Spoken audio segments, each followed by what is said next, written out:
इस online platform पे सारे लोगों का स्वागत करता हूँ। हम सब जानते हैं मेरे भाई, हम किसी भी एग्जाम की तैयारी करते हैं तो उसमें एक से अधिक सब्जेक्टों को हमें पढ़ना होता है, जिसमें एक इम्पोर्टेंट सब्जेक्ट होता है हिस्ट्री। और मैं इस प्लेटफॉर्म पे आप लोगों के साथ हिस्ट्री डील करूंगा और वो सारे के सारे वनडे एग्जामिनेशन को टारगेट करके यहाँ पे कंटेंट में पढ़ाऊंगा। बाकी कोई भी आपको प्रॉब्लम होती है, दिक्कत होती है, तो आप मुझे कमेंट बॉक्स में कमेंट करके बता सकते हैं। तो आइए शुरू करते हैं इतिहास। सबसे पहले जानेंगे क्या है इतिहास।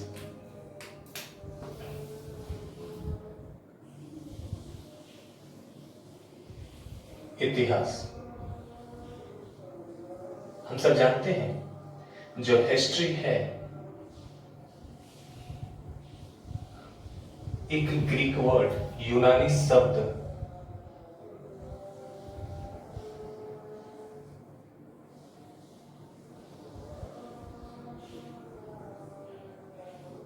हिस्टोरिया से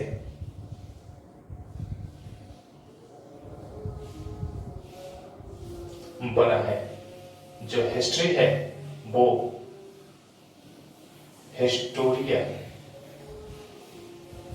से बना है, जिसका मतलब होता है छानबीन करके, खोजबीन करके जानकारी को इकट्ठा करना। और क्योंकि ये काम सबसे पहले हमारे लिए एक यूनानी व्यक्ति ने किया था, जिनका नाम था हेरोडोटस, अपनी पुस्तक हिस्टोरिका के माध्यम से सर्वप्रथम अतीत के बारे में हमें जानकारी दी। और क्योंकि अतीत के बारे में सर्वप्रथम हेरोडोटस ने जानकारी हमें दी, इसीलिए हम हेरोडोटस को ही इतिहास का जनक कहते हैं। तो ये जानकारी हमें सबसे पहले दिया था एक ग्रीक व्यक्ति, यूनानी व्यक्ति हेरोडोटस, अपनी पुस्तक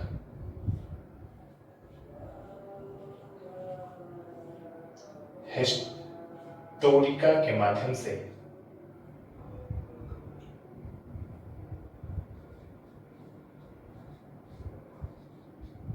और क्योंकि सबसे पहले हेरोडोटस ने हमें अतीत की जानकारी दी हिस्टोरिका के माध्यम से, इसीलिए हम हेरोडोटस को ही कहते हैं फादर ऑफ हिस्ट्री, यानी इतिहास का जनक। तो मैंने बताया जो हिस्ट्री है हिस्टोरियन शब्द से बना है और इसका मतलब होता है जानकारी को इकट्ठा करना। और क्योंकि सबसे पहले हमें अतीत की जानकारी दी, इतिहास की जानकारी दी हेरोडोटस ने अपनी पुस्तक हिस्टोरिका के माध्यम से, इसीलिए हम हेरोडोटस को ही इतिहास का जनक कहते हैं। लेकिन इतिहास होता क्या है? तो अतीत में घटी उन सारी घटनाओं को हम इतिहास कहते हैं, जो निश्चित तौर पे घटी पड़ी है और जिनके हमारे पास स्रोत हैं। ठीक है, जिनके हमारे पास स्रोत हैं उसे हम केवल इतिहास कहेंगे, जिनके हमारे पास स्रोत नहीं है उसे इतिहास नहीं कहेंगे, हम उसे केवल अतीत कहेंगे। तो इतिहास जानने के हमारे पास स्रोत क्या क्या होते हैं वो आइए वो हम देखते हैं, या इतिहास जानने के स्रोतों को हमारे इतिहासकारों ने कितने भागों में डिवाइड किया उसको देखते हैं। तो सबसे पहले जो हमारा स्रोत होता है इसे हम कहते हैं पुरातात्विक स्रोत, आर्कियोलॉजिकल सोर्सेस, पुरातात्विक स्रोत, जिसमें अध्ययन किया जाता है अवशेषों का, फोसिल्स, अभिलेखों का, इंस्क्रिप्शन। इसके अलावा मॉन्यूमेंट्स, स्मारक, कॉइन्स, सिक्के और स्टैच्यू यानी मूर्तियां। तो हम आर्कियोलॉजिकल यानी पुरातात्विक स्रोत में हम अध्ययन करते हैं अवशेषों के, अभिलेखों के बारे में, स्मारक के बारे में, सिक्कों के बारे में और मूर्तियों के बारे में। आइए एक करके इनको समझते हैं, इसका मतलब क्या होता है। हम सबसे पहले जानते हैं अवशेष, यानी कहने का तात्पर्य यह है मेरे दोस्तों कि सिंधु घाटी सभ्यता हमारे देश की सबसे पुरानी सभ्यता है। और क्योंकि हम सब जानते हैं सिंधु घाटी की सभ्यता के हमारे पास कोई लिखित जानकारी नहीं, ऐसा नहीं है लिपियां नहीं लिखी गई, लिपियां लिखी गई लेकिन अभी तक उन लिपियों को हम पढ़ने में असमर्थ रहे। और क्योंकि सिंधु घाटी सभ्यता के सर्वप्रथम हमें अवशेष प्राप्त हुए और इन अवशेषों के ही आधार पर हमने पूरी की पूरी सभ्यता होने का अनुमान लगाया और वहां की संस्कृति और वहां की संस्कृति, सभ्यता, रहन सहन के बारे में, वहां के कारोबार के बारे में, वो सारी की सारी चीजों के बारे में जानकारी हमें किससे प्राप्त हुई? इन अवशेषों से। तो हम सब जानते हैं कि सर्वप्रथम 1921 में दयाराम शाह ने एक स्थल की खोज की जिसका नाम था हड़प्पा, और उसके बाद अगले ही साल 1922 में राखल दास बनर्जी ने एक और स्थल की खोज की जिसका नाम था मोहन जोदड़ो। और ये दोनों स्थल क्योंकि सिंधु नदी घाटी से प्राप्त हुए, इसी की वजह से इस सभ्यता का नाम हमने सिंधु घाटी सभ्यता रखा। और दोनों स्थलों के अवशेषों के ही आधार पर से पूरी की पूरी सिविलाइजेशन सभ्यता का हमने पता लगाया। ठीक है, इसके बाद हम बात करते हैं अभिलेखों को। तो हम सब जानते हैं मेरे भाई, हमारे देश में सबसे या भारत का सबसे पुराना अभिलेख ही माना जाता है अशोक का। और जो अशोक का अभिलेख है, खरोष्ठी और ब्राह्मी लिपि में द्विभाषी भी अभिलेख मिले, जो हम चर्चा करेंगे अशोक में। तो यहाँ पे केवल हम समझते हैं। तो अशोक के अभिलेख जो सबसे पुराने अभिलेख माने जाते हैं, इन अभिलेखों को सर्वप्रथम 1837 में जेम्स प्रिंसेप ने पढ़ा, और जेम्स प्रिंसेप ने ही अशोक के अभिलेखों को पढ़ के हमें अशोक की समकालीन घटी घटनाओं के बारे में अवगत कराया, जानकारी दी। लेकिन सबसे इंपॉर्टेंट सवाल, अशोक ने किससे प्रेरित होकर अभिलेख लिखवाए? तो हम सब जानते हैं प्राचीन भारत में 2 आक्रमण हुए थे। सबसे पहला एक ईरानी आक्रमण हुआ था, दूसरा यूनानी आक्रमण हुआ था। हम सब जानते हैं कि जो ईरानी आक्रमण हुआ था, ईरान में एक डायनेस्टी चला करती थी जिसका नाम था हखामनी वंश, और हखामनी वंश का शासक हुआ करता था साइरस, और साइरस का बेटा हुआ करता था डेरियस प्रथम या दारा प्रथम, जिसे के बारे में हमें उसी के लिखवाए हुए बेहिस्तून अभिलेख से जानकारी मिली। और इसी डेरियस या दारा प्रथम से प्रभावित होकर अशोक ने भी अपने शासनकाल में या अपने समकालीन अभिलेख लिखवाया, या अभिलेख लिखवाने की प्रथा को शुरू किया। तो समझते हैं अभिलेखों में। तो जैसा कि अभी मैंने आपको समझाया कि जो अभिलेख हैं वो सबसे पुराने ओल्डेस्ट अभिलेख, सबसे पुराने अभिलेख माने जाते हैं किसके? अशोक के। ठीक है, जिसको 1837 में जेम्स प्रिंसेप ने पढ़ा, और अशोक के समकालीन हमें घटी घटनाओं की जानकारी दी। लेकिन मैंने बताया कि अशोक ने हखामनी वंश के शासक डेरियस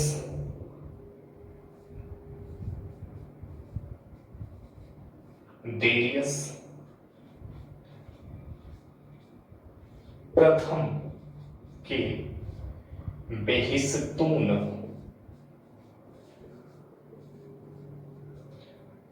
अभिलेख से प्रभावित होके अपने शासनकाल में अभिलेख लिखवाने की प्रथा की शुरुआत की।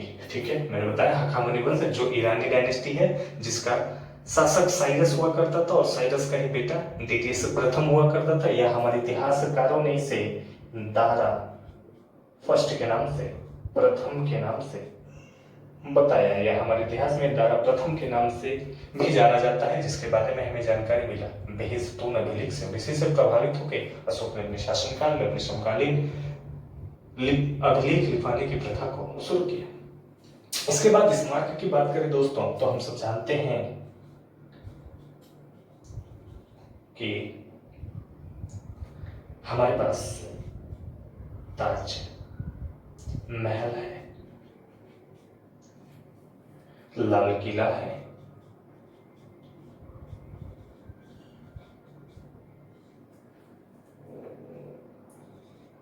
कुतुब मीनार है, बुलंद दरवाजा है, और भी दुनिया भर की इमारतें हमारे भारत में एग्जिस्ट करती हैं। हम सब जानते हैं कि ताजमहल मुगल बादशाह शाहजहां के द्वारा बनवाया गया था अपनी पत्नी की याद में, और उसी का मकबरा है मुमताज महल का ही मकबरा है जिसे हम ताजमहल कहते हैं। मुमताज के साथ साथ शाहजहां का भी मकबरा हम कह सकते हैं, क्योंकि दोनों को वहीं पे दफनाया गया। तो मुगल बादशाह शाहजहां के शासनकाल में ताजमहल का निर्माण हुआ और शाहजहां ने ही लाल किले का भी निर्माण कराया। हम सब जानते हैं कुतुबुद्दीन बख्तियार अलकाकी के नाम पे, जो कुतुबुद्दीन ऐबक के गुरु हुआ करते थे, कि धार्मिक कार्य अंजाम देने के लिए कुतुब मीनार का निर्माण कराया गया था। इसके अलावा फतेहपुर सीकरी में है बुलंद दरवाजा, जो मुगल बादशाह अकबर के शासनकाल में निर्मित है। अकबर ने जब गुजरात अभियान किया था तो उसी विजय के उपलक्ष्य में फतेहपुर सीकरी में बुलंद दरवाजा का निर्माण कराया और इसी साल अपनी राजधानी आगरा से फतेहपुर सीकरी स्थानांतरित किया, जो केवल 10 साल रही थी, क्योंकि हम सब जानते हैं मुगलों की 10 साल राजधानी फतेहपुर सीकरी रही थी। तो ये वो इमारतें हैं जो हम इतिहास में घटे निश्चित तौर पर घटनाओं के बारे में बताती हैं। इसके बाद अगर सिक्कों की बात करें तो हम सब जानते हैं कि सिक्कों की बात करें तो हम सब जानते हैं कि गुप्त डायनेस्टी में, गुप्त वंश में एक महान शासक हुआ समुद्रगुप्त, जिसके हमें कुछ सिक्के प्राप्त हुए। और समुद्रगुप्त के इस सिक्कों पे संस्कृत भाषा में समुद्रगुप्त लिखा था और सिक्के की दूसरी तरफ समुद्रगुप्त को वीणावादन करते हुए चित्रित किया गया था, अंकित किया गया था। समुद्रगुप्त के सिक्के को देख के एक बात पता चली हमें कि प्राचीन काल में एक महान शासक हुआ समुद्रगुप्त, जो अपने सैन्य अभियानों के लिए जाना जाता था। और इसी की वजह से इतिहासकार विंसेंट आर्थर स्मिथ ने समुद्रगुप्त को भारत का नेपोलियन कहा। तो समुद्रगुप्त के सिक्के प्राप्त हुए, जिसमें मैंने बताया कि एक तरफ समुद्रगुप्त लिखा था, दूसरी तरफ वीणावादन करते हुए समुद्रगुप्त को चित्रित किया गया था। और सिक्के को देख के हमें एक और बात पता चली कि समुद्रगुप्त एक बीड़ा वादक हुआ करता था और हमारा सबसे पुराना वाद्य यंत्र भी क्या, बीड़ा है, क्योंकि बीड़ा बजाते हुए अंकित किया गया था समुद्रगुप्त को इसके सिक्के पे। इसके अलावा हमारे भारत में दुनिया भर के सिक्के चलाए गए, जैसे हम सब जानते हैं। अगर सोने के सिक्कों की बात करें तो सबसे पहले भारत में हिंद यवन शासकों ने सोने का सिक्का चलाया था। तो जैसे जैसे कहानी आगे बढ़ेगी वैसे वैसे चीजें हमें डीपली समझ में आती जाएंगी, ठीक है। इसके बाद अगर हम मूर्तियों की बात करें दोस्तों, तो हम सब जानते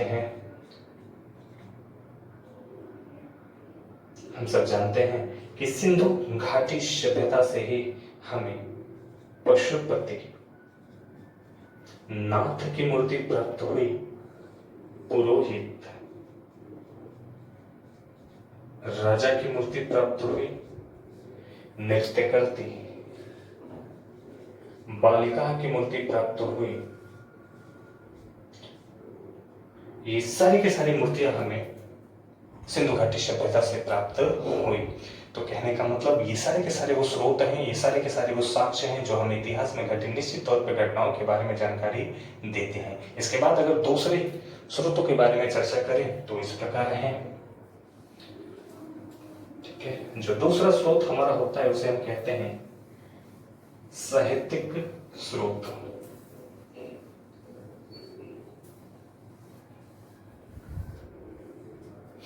जो दूसरा हमारे पास स्रोत है वो कौन सा है, साहित्यिक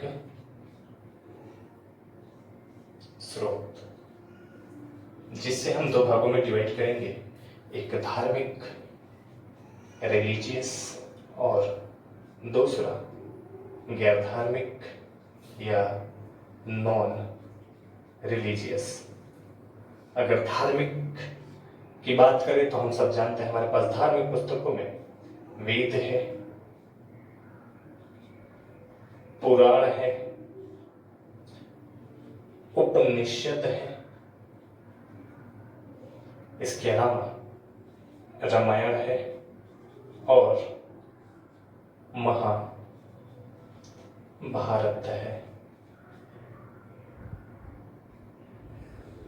ये वो पुस्तकें हैं जो हमें उस युग के बारे में जानकारी देती है, उस काल के बारे में जानकारी देती है जहां तक, जिस काल में हमारा दूर दूर तक कोई अस्तित्व नहीं था और जहां तक हम पहुंच भी ना सके। अगर हम रामायण की बात करें तो त्रेता के बारे में, त्रेता युग के बारे में भगवान राम के बारे में जानकारी देती है, और महाभारत की बात करें तो द्वापर युग के बारे में जानकारी देती है, यानी भगवान कृष्ण के बारे में जानकारी देती है। और हम सब जानते हैं हिंदू मान्यताओं के अनुसार 4 युग होते हैं, सतयुग, त्रेता, द्वापर और कलयुग। तो ये सारे के सारे जो वेद पुराण हैं 4 युगों के बारे में हमें जानकारी देते हैं, और 4 युगों के बारे में जानकारी के ये सारे के सारे एक इंपॉर्टेंट महत्वपूर्ण साक्ष्य हैं। इसके बाद गैर धार्मिक पुस्तकों की बात करें तो हम सब जानते हैं चाणक्य का लिखा गया अर्थ शास्त्र, कालिदास का लिखा गया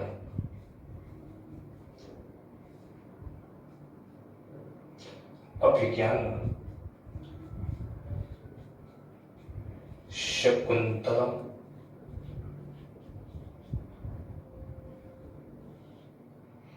विष्णु शर्मा का लिखा गया पंच तंत्र, विशाख दत्त का लिखा गया मुद्रा, राक्षस।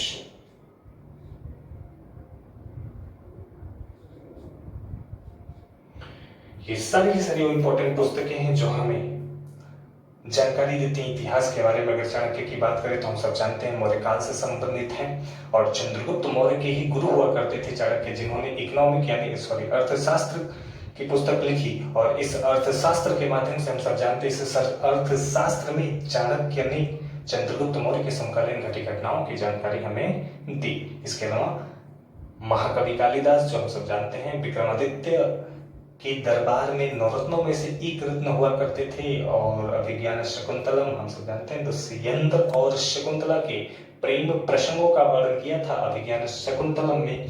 और अभिज्ञान शकुंतलम के अनुसार दुष्यंत और शकुंतला का एक पुत्र हुआ करता था जिसका नाम था भरत, और उसी भरत के नाम पे हमारे देश का नाम पड़ा भारत। तो ये सारी की सारी वो पुस्तकें हैं जो हमें हिस्ट्री के बारे में, इतिहास के बारे में जानकारी देती हैं। इसके बाद अगले स्रोतों की बात करें तो हम सब जानते हैं कि जो अगले साक्ष्य हमारे पास होते हैं वो हैं विदेशी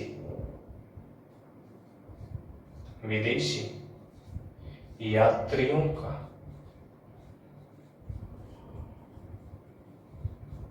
विवरण।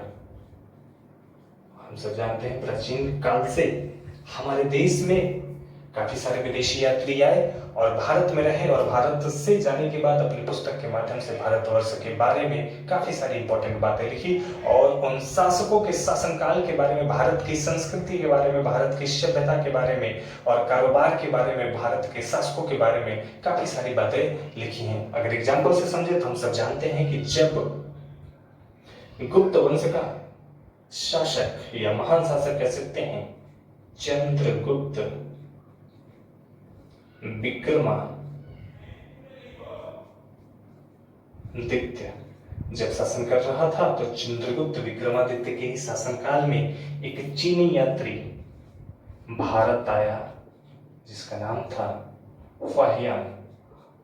और ये फाहियान भारत में रहा और नालंदा विश्वविद्यालय से शिक्षा अर्जित की। और जब भारत से गया तो अपनी पुस्तक भारत की दशा का विवरण में भारत के बारे में, चंद्रगुप्त विक्रमादित्य के बारे में काफी सारी इंपॉर्टेंट बातें लिखी। इसके बाद जब शासन कर रहा था वर्धन वंश का महान शासक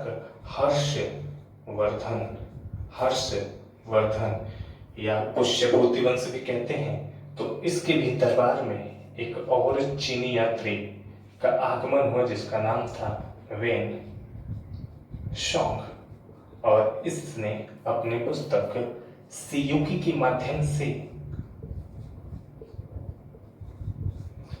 माध्यम से हर्षवर्धन के समकालीन घटी घटनाओं की जानकारी दी। और इसी ने सियुकी में लिखा कि हर्षवर्धन अपने शासनकाल में एक महान शासक के साथ साथ एक महान साहित्यकार भी हुआ करता था। तो वेन सॉन्ग ने सियुकी में हर्षवर्धन को साहित्यकार भी कहा। ठीक है। इसके बाद जब मध्यकालीन भारत चल रहा था तो मध्यकालीन भारत में काफी सारे लोग आए, जिसमें अगर हम बात करें तो जब मोहम्मद बिन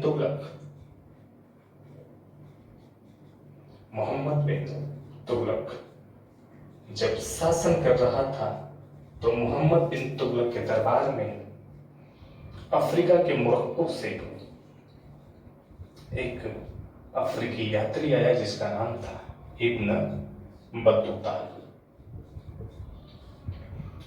और इसने एक पुस्तक लिखी रहला, और इसने रहला में मोहम्मद बिन तुगलक के समकालीन घटी घटनाओं की जानकारी दी, और जो इसने 5 बदलाव किए थे, 5 चेंजिंग किए थे, उनके बारे में भी बताया। इसके अलावा इसने रहला में एक और इम्पोर्टेंट बात बताई कि उस समय भारतवर्ष का सबसे समृद्ध शहर ही हुआ करता था दिल्ली। और हम सब जानते हैं कि 8 वर्ष मोहम्मद बिन तुगलक के दरबार में काजी के पद पे काम किया इब्न बतूता, उसके बाद ये चीनी राजदूत के रूप में नियुक्त कर दिया गया। तो ये वो इम्पोर्टेंट स्रोत हैं जो हमें इतिहास में घटे निश्चित तौर पे घटनाओं के बारे में जानकारी देते हैं। कहने का मतलब मैंने कहा कि इन तीनों स्रोतों में से कोई भी एक स्रोत हमारे पास है तो उसे हम इतिहास कहेंगे, अदरवाइज उसे हम क्या कहेंगे, अतीत कहेंगे। तो ये तो था मेरे भाई इतिहास जानने के स्रोत, और क्या है इतिहास, इंट्रोडक्शन क्या होता है, और कैसे इतिहास को हम जानते हैं, स्रोत क्या क्या होते हैं, स्रोतों में एग्जाम्पल से मैंने आपको समझाया। अब हम समझते हैं कि हमारे जो वन एग्जामिनेशन में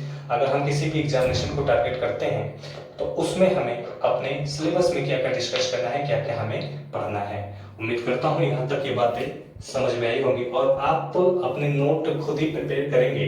बाकी अगर किसी को भी नोट चाहिए तो आप मेरे इंस्टाग्राम पे मुझे मैसेज करेंगे और मैं आपको इन सारे के सारे जो भी यहाँ पे चीजें मैं पढ़ा रहा हूँ उसके मैं पीडीएफ आपको प्रोवाइड कर दूंगा। ठीक है मेरे दोस्त, मैं आपको लिंक दे दूंगा, या आप मेरे फेसबुक पे जाके, मेरे वहाँ पे इंस्टाग्राम का लिंक है, वहाँ पे आप क्लिक करेंगे तो ऑटोमेटिक आपको चीजें पता चल जाएंगी। ठीक है, और मेरी फेसबुक आईडी है सचिन सिंह,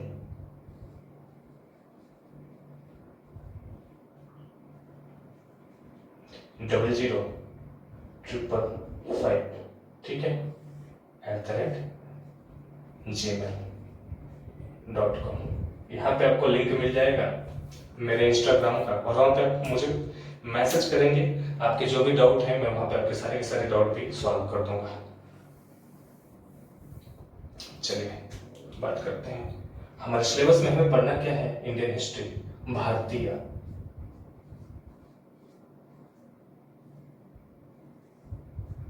इतिहास।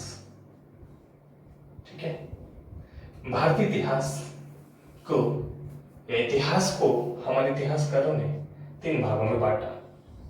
ठीक है, कौन कौन सा?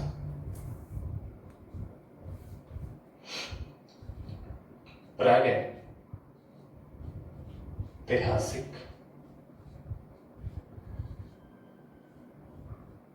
काल, इसके बाद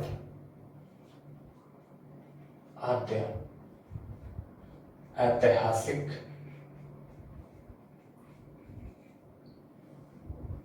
काल, और तीसरा होता है ऐतिहासिक काल। समझते हैं क्या है इनमें बीच डिफरेंस। प्रागैतिहासिक काल इतिहास का वो समय है जहां पे कोई भी लिखित स्रोत है जिसके हमारे पास कोई लिखित जानकारी नहीं है। यहाँ पे लिपियां तो लिखी गई लेकिन अभी तक हम उसे पढ़ने में असमर्थ है। यानी आदि ऐतिहासिक काल में लिपियां लिखी गई, लिखित जानकारी है, लेकिन वो लिपियां मूल चिन्हों में लिखी गई थी, चित्रित लिपियां थी जिसके लिए या जिसके वजह से आज तक हम उसे पढ़ने में असमर्थ रहे। ऐतिहासिक काल इतिहास का वो पीरियड है, वो समय है जहाँ पे लिपियां लिखी भी गई और लिपियों को पढ़ने में भी हमने सफलता प्राप्त की। प्रागैतिहासिक काल को फिर से 2 भागों में विभाजित किया गया। एक पाषाण काल, आप समझ सकते हैं नाम से पता चल रहा है, और दूसरा ताम्र काल।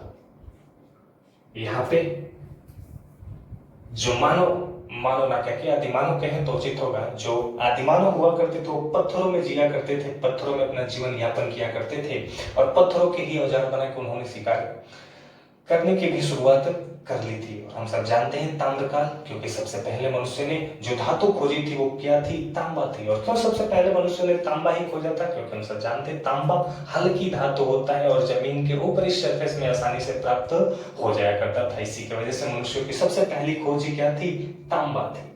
पाषाण काल को देखिए तो पाषाण काल को फिर से हमारे इतिहासकारों ने 3 भागों में विभाजित किया। सबसे पहले पूरा पाषाण काल, सेकंड मध्य पाषाण काल एंड थर्ड नवपाषाण। नवपाषाण का क्या डिफरेंट है मेजर इनमें, तो समझते हैं कि मेजर डिफरेंस मुख्य अंतर क्या क्या है इन तीनों में। तो पूरा पाषाण काल इतिहास का वो समय है, इतिहास का वो पीरियड है जहां पे मानव नहीं आदिमानव हुआ करते थे और यहाँ पे पत्थरों के औजार बना के शिकार की शुरुआत हुई और यहीं पे हमने पत्थरों को रगड़ के आग की खोज भी कर ली। मध्य पाषाण काल इतिहास काल का वो समय है, ये इतिहास का वो समय है जहां पे हम शिकार के साथ साथ पशुपालन भी करना शुरू कर दिए और यहाँ पे हमने पशुपालन के साथ साथ कृषि करने की शुरुआत कर दी। ठीक है, यहाँ पे केवल हम हंटर हुआ करते थे, शिकारी हुआ करते थे, यहाँ पे शिकारी के साथ साथ हम जीवों को संरक्षण देना शुरू कर दिए, पशुपालन करना शुरू कर दिया और यहाँ पे उन्हीं जीवों का प्रयोग करके हम खेती बाड़ी करना शुरू कर दिए। लेकिन मेरे भाई, जब तक इन सारे के सारे जो भी बातें बोर्ड पे लिखी हैं इन पे तिथियां नहीं पड़ेंगी तब तक हमें पता नहीं चलेगा कि हम कितनी पुरानी बातें कर रहे हैं। जैसे मैं आपसे पूछ लूं महात्मा बुद्ध का जन्म, महावीर स्वामी का जन्म कब हुआ था, तो सबसे आसान सा जवाब होगा आज से बहुत साल पहले। लेकिन कितने साल पहले, तो आइए हम देखते हैं इतिहास में तिथियों का कैसा प्रयोग होता है और तिथियों को हम कैसे यूज करते हैं अपने हिस्ट्री में। तो आज हम सब जानते हैं मेरे भाई कि आज जो सन चल रहा है वो चल रहा है 2020।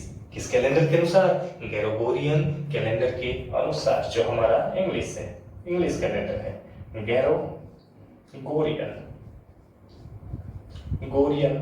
कैलेंडर के अनुसार जो डेट है वो 2020 है। हम सब जानते हैं कि इतिहास हमें पढ़ना है तो इतिहास क्या है? अतीत है। अतीत में घटी निश्चित तौर पे घटी घटनाएं हैं तो हमें जाना पड़ेगा पीछे। तो आज अगर 2020 है तो कभी 2000 भी था, अरे हाँ या ना, बिल्कुल। कभी 1000 भी था, कभी 500 भी था, कभी 100 भी था, कभी 1 भी रहा होगा, कभी 1 भी रहा होगा भाई, अरे हाँ या ना। यही एक वो समय है और एक ये क्या है, प्रथम शताब्दी को डिनोट कर रहा है। यही वो शताब्दी है जहां पे जन्म हुआ था जीसस क्राइस्ट का, यानी ईसा मसीह का। और इन्हीं ईसा मसीह के जन्म के ही आधार पे ईसाइयों का एक पोप हुआ करता था, पोप ग्रेगोरी। और इसी पोप ग्रेगोरी ने ग्रेगोरियन कैलेंडर का निर्माण किया। लेकिन ऐसा नहीं है कि ईसा मसीह का जब जन्म हुआ था तो उससे पहले सभ्यताएं नहीं थी, लोग नहीं थे, सब कुछ था मेरे भाई। और क्योंकि हमें इतिहास पढ़ना है तो ईसा मसीह के जन्म के से और पीछे की घटनाओं को देखते हैं, क्या घटा था और क्या चलता है।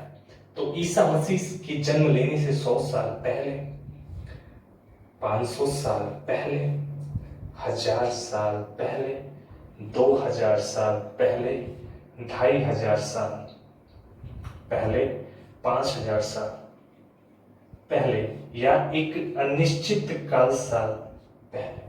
आप देख रहे हैं कि ईसा मसीह के जन्म लेने से पहले की जो तिथियां वो कैसे चल रही हैं, घटते हुए क्रम में।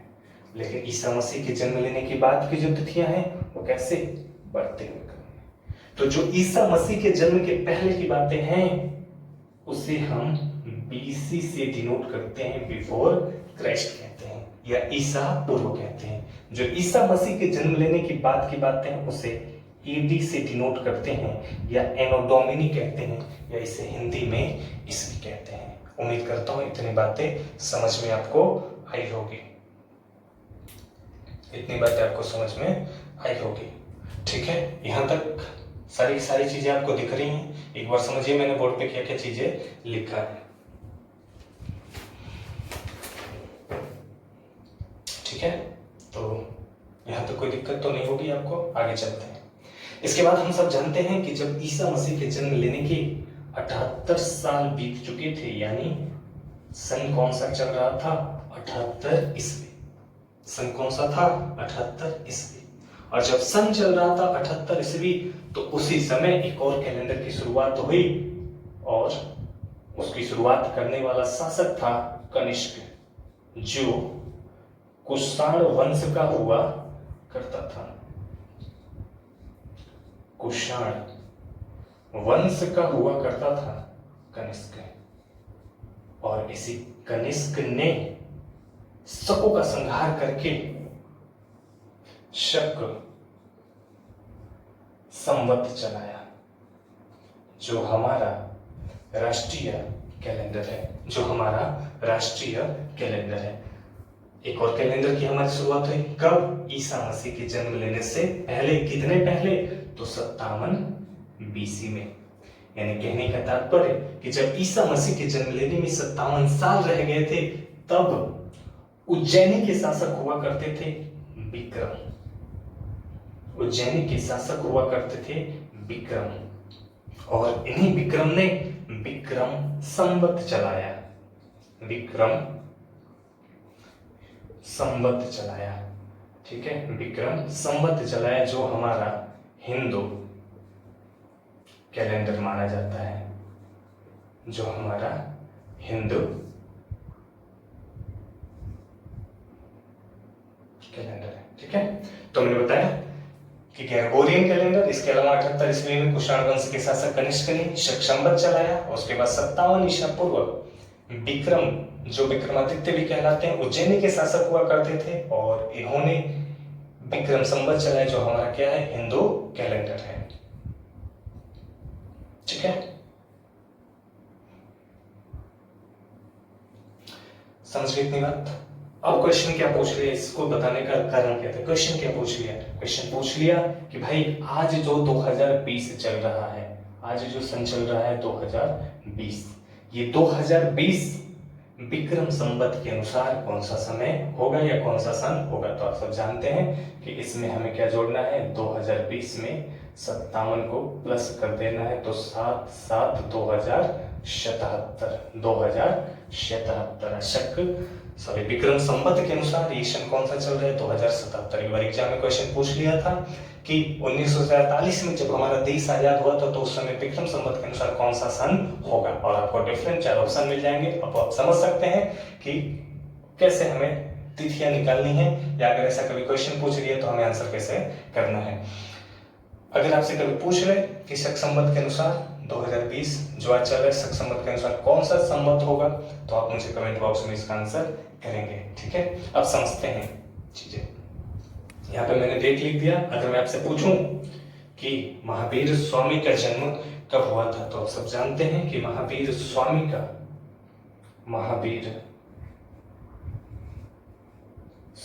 जन्म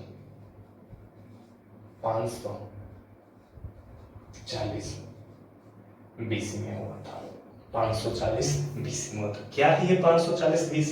तो कहने का तात्पर्य है मेरे भाई कि जब ईसा मसीह के जन्म लेने से 540 साल बाकी रह गए, तो जन्म किसका हुआ? महावीर स्वामी का। ईसा मसीह के जन्म लेने से जब 540 साल बाकी रह गए, तो जन्म हुआ महावीर स्वामी का।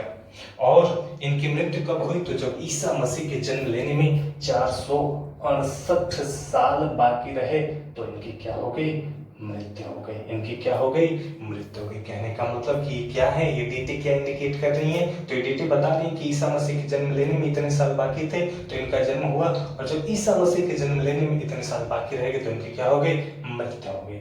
अगर यही बात हम एडी में देखें, तो हम सब जानते हैं जहीरुद्दीन मोहम्मद बाबर या अकबर ले लेते हैं। अकबर का जन्म कब हुआ था? तो 15 अक्टूबर 1542 को हुआ था। कहाँ पे? वीरसाल के महल में, राजस्थान के अमरकोट में वीरसाल के महल में हुआ था अकबर का जन्म। कहने का मतलब कि आप समझ गए होंगे कि ईसा मसीह के जन्म लेने के इतने साल बाद अकबर का जन्म हुआ, और 1605 में इसकी क्या हो गई थी? मृत्यु हो गई थी। तो इस प्रकार से हम तिथियों का प्रयोग करते हैं इतिहास में। तो आइए हम देख लेते हैं, इन पे तिथियां डाल लेते हैं। उम्मीद करता हूं इतनी बातें आपको समझ में आई होंगी।